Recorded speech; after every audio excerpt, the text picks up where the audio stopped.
Basically planning and thinking about Bombay Port Trust land was directly or indirectly related to things happening outside Mumbai in the world, and the world of shipping and shipping industry as well as port design and port industry.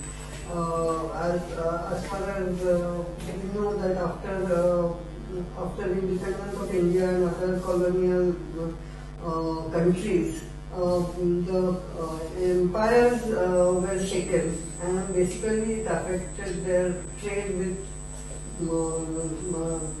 the countries like India or South Africa and other countries. So that was one thing which started the whole debate, and the background for this debate is that most of the imperial cities like London, they started experiencing decline in the port activity due to the loss of empire. That was one thing, but the speed and effects of that movement away from the port or affecting the port and shipping industry started. That was felt only in late 70s in London and New York as well as Amsterdam and other places. In most of the European ports were also affected because of the changing nature of polity and changing nature of trade in the globe in the changed political scenario. To take this cognizance, planning for ports in India also started around 60s because some of the effects were like there were very few ports like only Calcutta, Madras and Mumbai. So there was a thinking that we should have more ports because of so many other things, either for internal transport or external. But till 80s, when we realized that whole shipping industry, shipping technology, speed of shipping ships, as well as the nature of cargo was changing as far as India was concerned, there was a rethinking about ports. And then Mumbai port, it was realized, is not going to be viable in this changing scenario of technology, shipping changes in the trading goods. And hence planning for JNPT was started around 75 and actually construction started in 80s. And at the end of 80s, Nhava Bandar was operational. At that point of time, it was thought that the Bombay Port and Nhava Port will go hand in hand, and eventually Bombay Port will be closed, or it will be substantially downsized, and the land will be reverted to the city.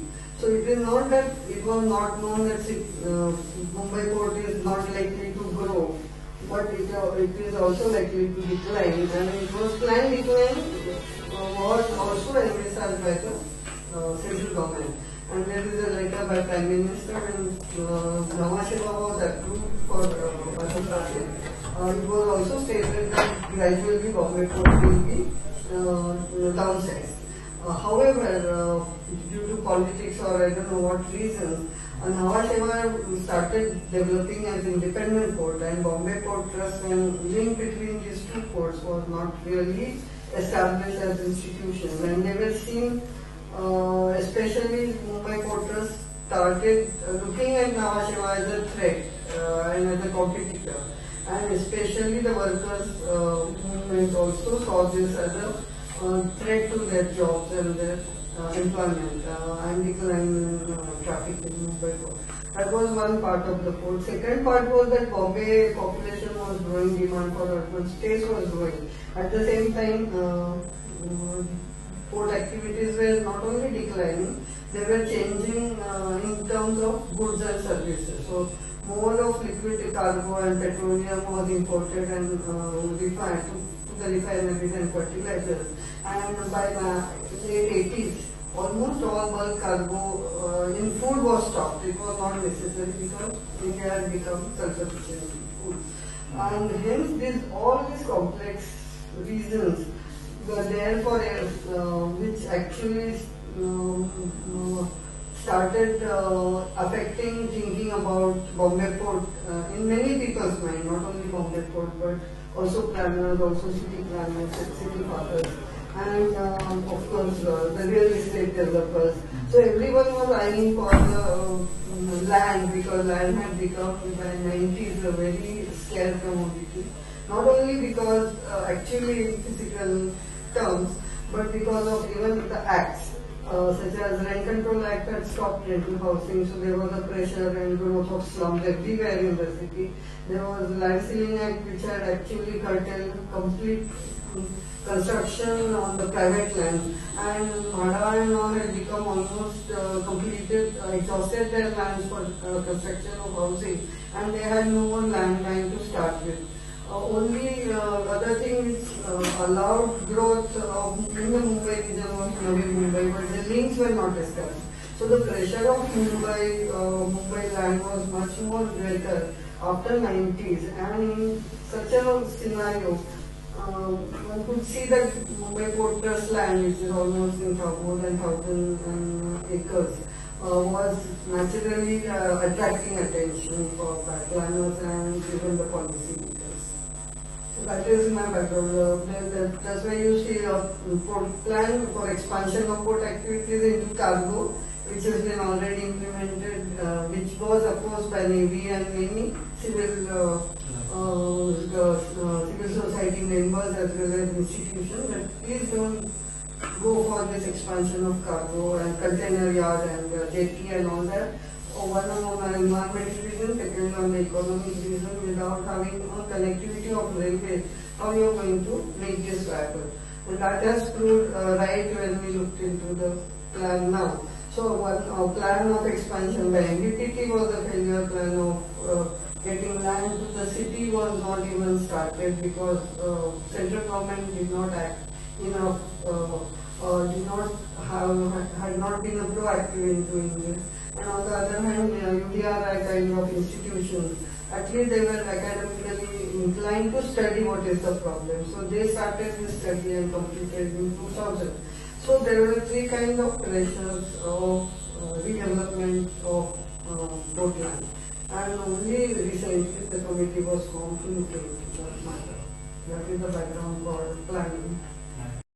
Very clearly, the people who responded to the call for suggestions and objections or proactive actions from this committee were limited to either the civil society organizations members. Second group was like unions. Third group was like enlightened NGOs. Actually looking set up by bureaucrats like me, who had experience of the city and the port and a lot of activities. And fourthly, there were planners, and also there were some NGOs working with poor, but directly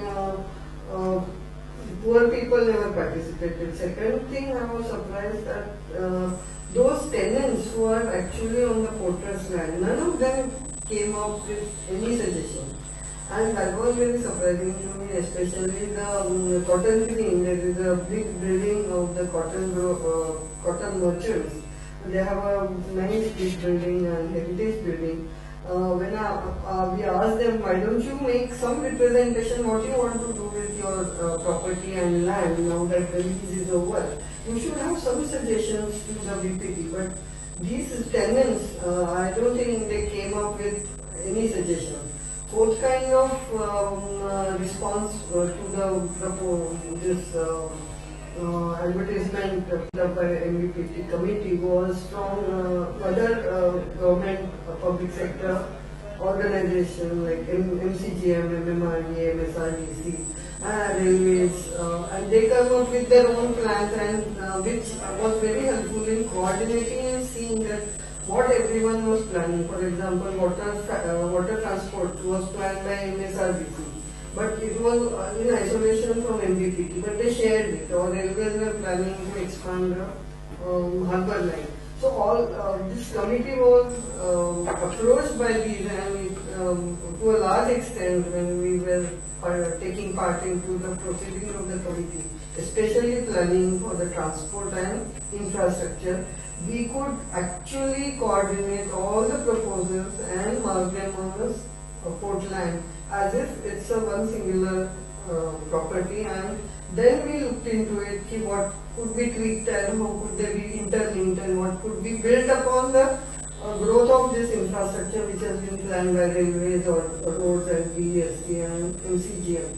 As well as there were institutions like tourism, so they wanted something eastern waterfront for greenery, but mostly one common thread in all the suggestions that came was that please open the waterfront and make this as an open space, as a lung for Mumbai, and that one has been incorporated in the proposal that at least 30% of land should be kept open either for gardens, recreation, water sports and other facilities. To make it viable, you can have different things. Maybe an aquarium could be added to the open space to enhance or such environmental friendly issues, or making cycling tracks and not promoting car traffic. All those were incorporated in this. So that at least 30% of land should be kept open was seriously taken and incorporated. Thirdly, the importance given on public transport was very well appreciated, as well as cycling and walking. Looking at the narrowness of the strip and the accessibility from any of the stations, upper line, or the road to the waterfront, that we looked into, and we thought that it is really not necessary to have a complete private vehicle access to waterfront. On the other hand, the P. River Road was the only the limiting factor for public transport, and everything beyond to the east would be made into a walkable city or the green transport or those kinds of things, and mostly recreation. And also in the process, we thought that if we are going to open so much of land for public and the recreation space, open space, and area to be enjoyed like marine drive, we need connectivity to the city directly, so that people can walk from say Mamadali Road to the port area, or from Shudi to port area, and protect the environmental heritage and environment there. So most of these suggestions which were on these lines, and they were made by almost every organization which made it. This is a good sign that people were aware that what we are lacking will be done first. Then there was a little debate on housing, whether it should be housing for sale, and so in any case we recommended no land should be made available for selling, and all the land should remain with the Bombay Port Trust Committee, and they should be the final authority to decide on how much housing, how much rehabilitation, how much PAP, and that should happen. So housing component was included, but only affordable housing, rental housing, and housing for new entrants who are going to be part of the employees, with the opening up of some of the areas for employment generation, such as either tourism related, recreation related, or convention center, and this. And thirdly, we also saw that all the areas near the railway station, especially Shuri, all this should be revamped into mixed-use walkable precincts. So that environmental sensitivity was seen almost everywhere, and not many suggestions came from builders. Luckily, that was a positive sign that not many suggestions were made by builders.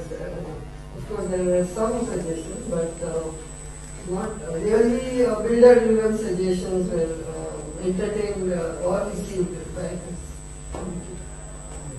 It was this question of people staying on the port trust land, so-called illegal or not officially constructed, or they were slums or non-slum, whatever we call. Basically, they were seen as driven by some economic activity, either related to port or either related to city, and with poor people, how to accommodate them and what fashion. That was a question debated in the committee, and it was decided that since this, we also did a review of all the policies that were taken up by the Maharashtra state government as far as slum rehabilitation were concerned. We did a complete assessment of all the policies, including SRS, SRA, eviction, sites and services, and all kinds that have happened in 30-40 years.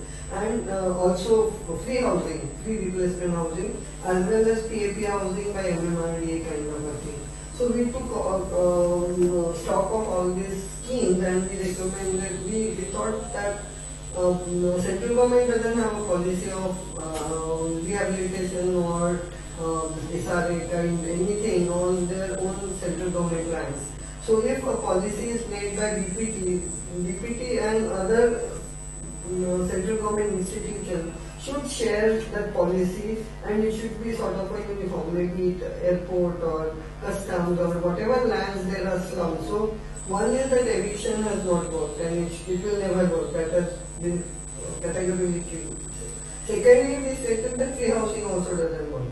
So what is the via media to be found? So it is rental housing, affordable housing construction, as well as mixed housing construction were suggested, and that was what is promoted. As luckily, DPT has land which is in residential zone as well as near the railway station, and most of the areas are in need of redevelopment, except few heritage building or other things. So affordable housing or rental housing should become a component, but the policy for rehabilitation or project affected people, all that needs a very careful, detailed analysis and detailed proposal, not only by BPT, but because we said whatever BPT does might also affect the other central government land in Mumbai or even outside Mumbai. So it should be a comprehensive central government policy for its land, of its public sector land owned by central government or central government departments or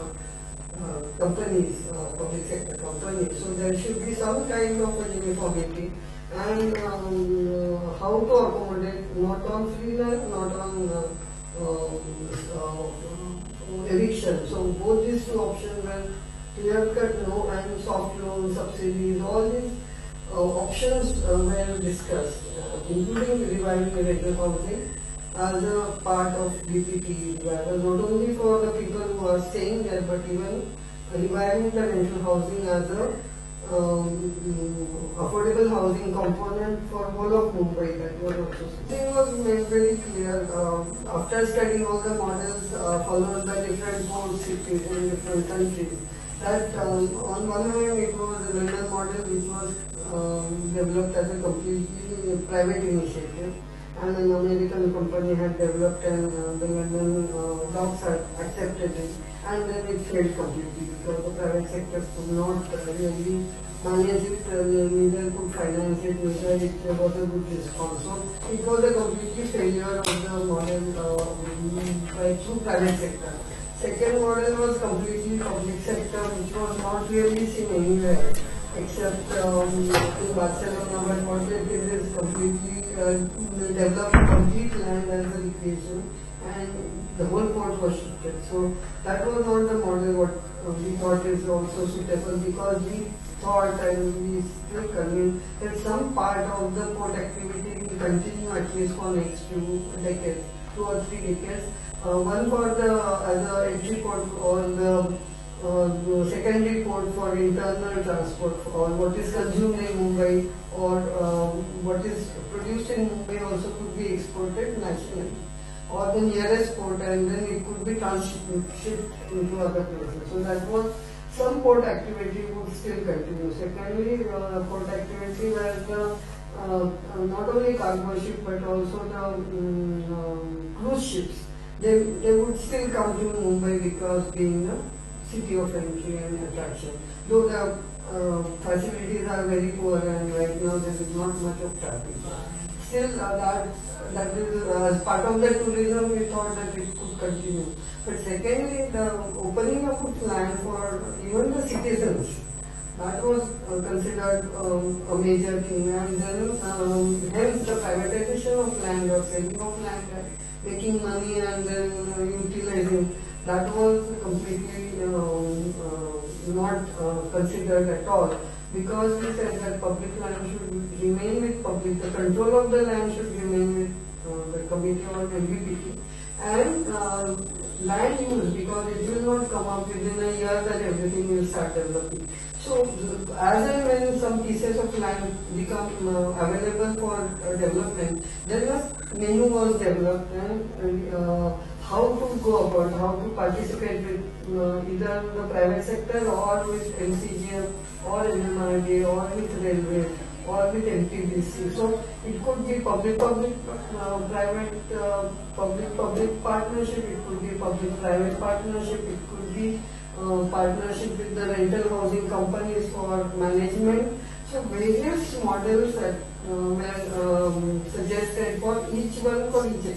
Suppose you want to create a recreational area such as Disneyland or a big aquarium.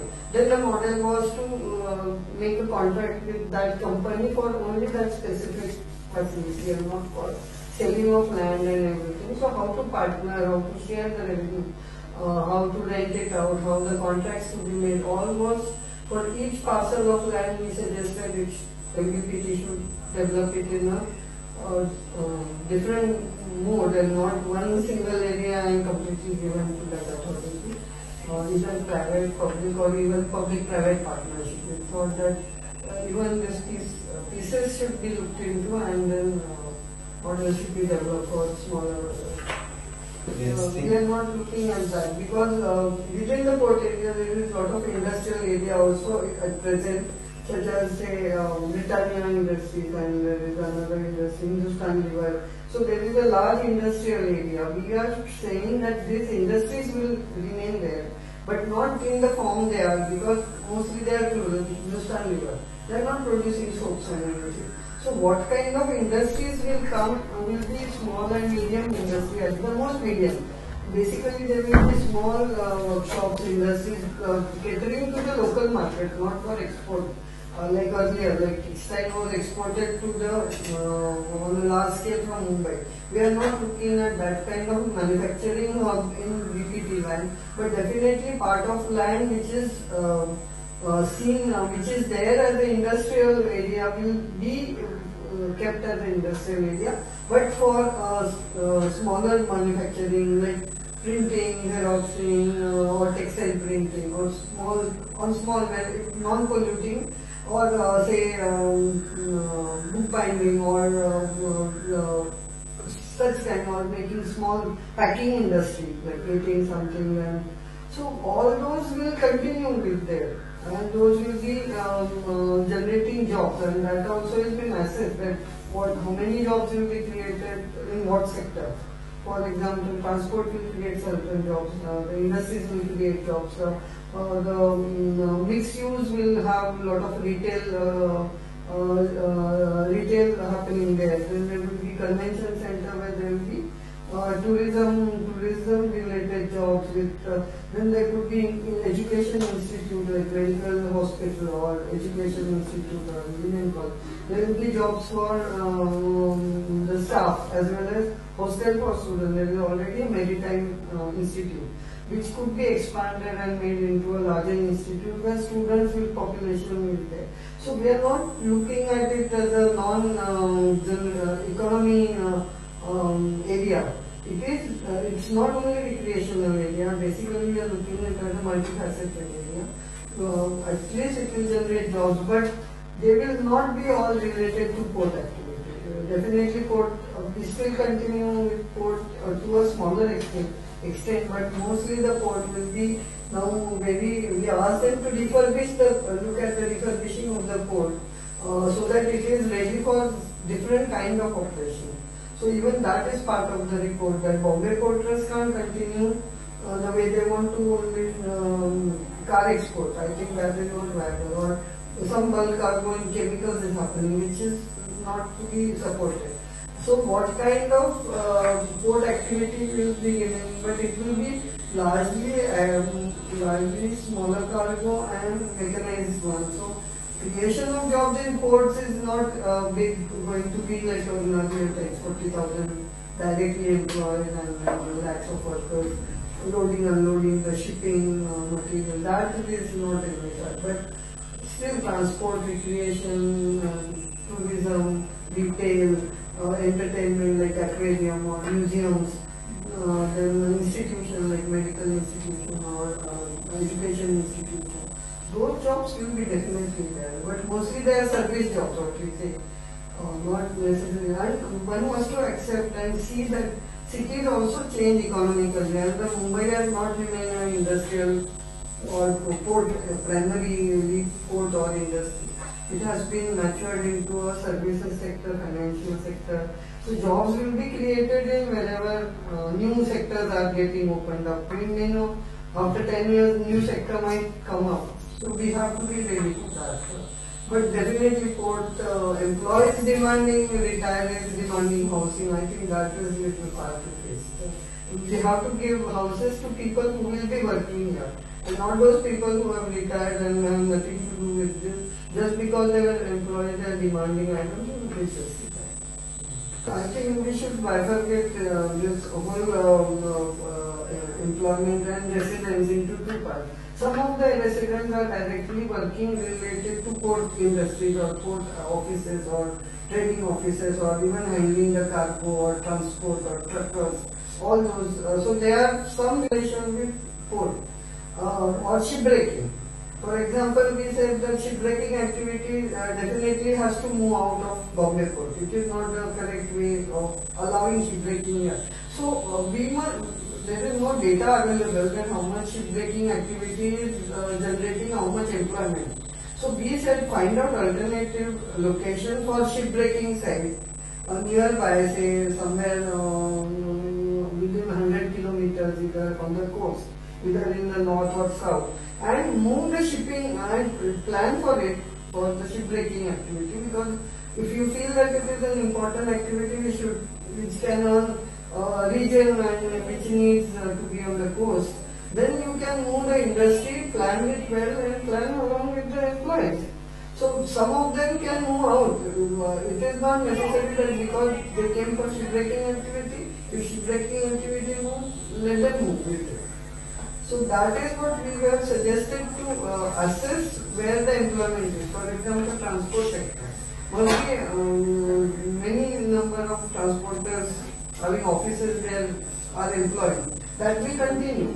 So how to find the rental housing for their workers and all that will be looked into. But really the data is not there. So how do we plan for it? And the thing is that collection of data itself is so difficult and not trustworthy that once you start collection, data movement collection, we are not sure whether the population will swell from 1 lakh to 2 lakh or 3 lakh. And then it will be like open beehive and then not having a control over it. So how to go about it, we should plan it very well. If shipbreaking activity, people will have to. Like we were saying, or the Nhava Sheva when came, they were offered that you can move to Nhava Sheva because actually, and people refused to go. I think that kind of attitude or training or mindset has to, even people have to participate into shifting. Because in India they are living in such a horrid condition. If they are offered a better location and better facility along with employment, I don't see why they can't be moved out in a planned manner with their participation and their instead of making them sit and give them houses here. So actually we need lot of data, how many people need really to be settled, how many people can be shifted along with the employment. All those things have to be and that I have very little idea. We have done the job to the best of our ability, knowledge and intentions. I'm saying that I think the first time I participated in such kind of an exercise with all the good intentions and without any hesitation taking a firm stand on certain things and not supporting any or every demand that was made, taking a very balanced and rational view of the thing.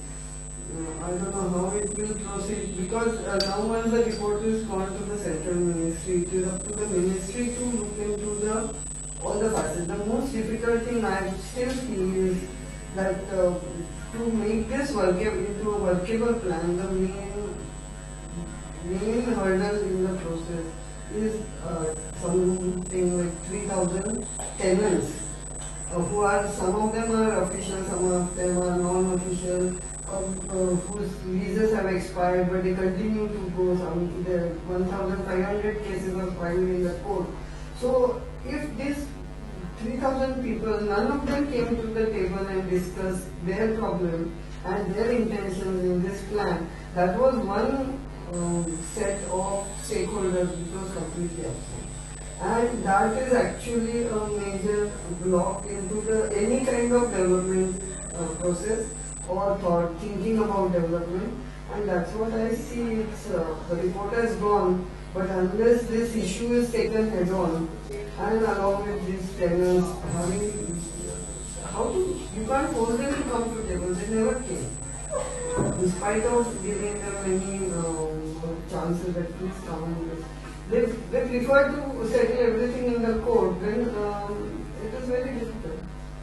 So I don't see this move, this report will take a step further unless the major hurdle of, it's not even the illegal hutman or these people, and if that issue of rentals and all this, it has to be solved with the state government as well, because Rent Control Act has been affecting them. No, how can Rent Control Act be applied to commercial rental property? That the court has not been very sympathetic to the court also. And I think it is anti-court. It's anti-public standards. I felt that it's not been well represented as a public body, that their rights are supreme than the individual renter's right. Leave aside the illegal tenant and all that we'll look after, but legal tenants are more bigger hurdle than illegal tenants, because one thing is that they are not poor, secondly they are very strong, and thirdly they are uncooperative. And politically they are, I don't know whose side they will be and how they will shape the whole thing. They could go with the builder, they could go with the anti-social element, they could go with anti-social people or political class. I think that is, according to my reading, that is one of the biggest hurdle, and that has not even been, it has been recognized that this is a major problem, but we were not, I don't think the committee was able to talk to the tenants. That kept on coming all the time, that has not been really addressed. Actually, we were proactive. We simply approached them that you can't do anything without taking about complexity of planning, and we had a concept plan for region MMRDA. We are working with all the state government and other institutions. Thirdly, I personally was involved. I have studied the Bombay Court and I have written 2-3 papers, read them in other countries in exchange of.